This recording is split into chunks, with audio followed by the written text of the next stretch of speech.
I'm going to start extracting the data from result shortly. Before I go there, one thing I want to do is, what we've got here returns 4 rows, because there were 4 rows in the database. I did have a where clause where age is greater than 90, which there was nobody who fell into that category, so that gave me the empty set and gave me this message: the query executed but did not return any data. We can see that. There you go. I really need to check before I move on if it's all working properly. So if you remember, we did in PHP MyAdmin, we set this where the age was greater than 25. Now that we know Joe Bloggs is age 20, okay, so Joe Bloggs is 20, so we only want the ones that are over 25, so that's Jane, Arthur and Joe, so I should have 3 rows when I execute this query. So if I save that and execute that query, I can check if it's working properly. Yeah, there we go, it's returning 3 rows. So everything's working nicely here. This is a very, very useful method, using the rows to find out if you're actually returning any data from the database. There's 3 possibilities. You are returning some and it's usable, or you've actually got the empty set because there was nothing that matched your query, or we can have the something is amiss, whereby we've probably spelt the name of a field incorrectly or something and it couldn't find that. So that's not returning an empty set, that's returning nothing at all. Don't forget, the empty set is actually something. There are no rows, but it's empty. So this is a very good debugging device. Although we're not going to use it, it's going to disappear. It might be nice if you sort of made a mental note or some actual notes on how to write that.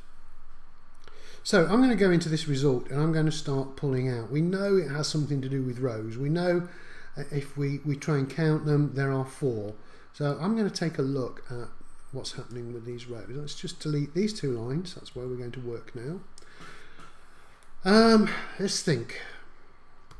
So what we need is a while loop. Because there are multiple rows, we're going to keep going on, keep looping around while there are rows to process. So I'm going to have a straightforward while loop to help me run through all of those rows. So I'm going to write it like this. Each time through the loop, I'm going to pull 1 row from result.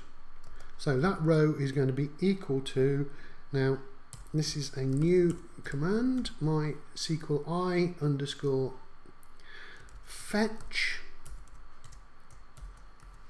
array. Now the variable result is just a data type which is basically an array, and so we need to loop through each element of the array and find out what is in it. So there we go, and the array that we're looking at is result, and when I've got that, then I can print it to the screen. Now this is not going to work because actually the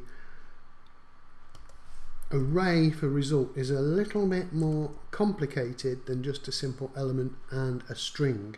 So row 0 is Joe Bloggs 20, row 1 is Jane Smith 30. It's a little bit more complicated than that. However, I'm going to just print it out so you can see what we get. What we will get is confirmation that we have 4 rows, hopefully. It's going to loop through each one, although we haven't managed to pull out the information. It is going to show us that there are 4 rows.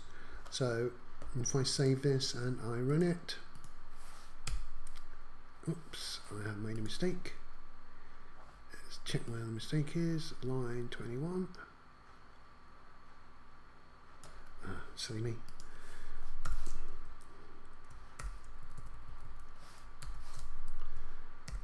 The angle bracket should be inside, not outside. There we go. So it's connected successfully. It's read the information. I've only got 3 rows returned. The reason why I've got 3 rows returned is because I've still got the where clause. So if I take that where clause out and save it, rerun it, I should this time have 4 rows. There we go. But it's still not able to print out the data. So row in itself, like result, is an array.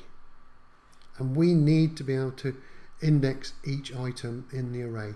Now this time the array is an associative array, which we mentioned earlier in an earlier video. That is, it's not row 0, row 1, row 2, it's row ID, row first name, row last name. It uses a word to get at the data. We'll see that in the next video.